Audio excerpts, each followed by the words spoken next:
আর সবসময় skin preparation ঠিক রাখে। বেরো, আমি বেরোছি।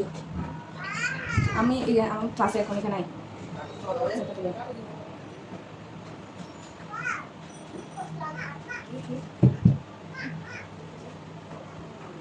বাতাস দাস না।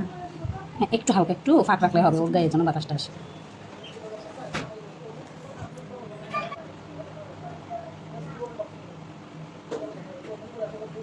প্রথমে ওইটাতে গেলাম লাইট, তারপর দিদি কোনটাতে গেলাম যে কালার। দিদি এটা মিক্রো দিনে তো ডিপোজিট করি না কারণ যখনই ডিপ শেডের কালারগুলো যাবো একটু বিতে চলে যাবো, মানে যখনই অ্যাপ্লিকেশন করবো এই যে মানে এভাবে টানবো, একটু ভি করে টানবো, ঠিক আছে।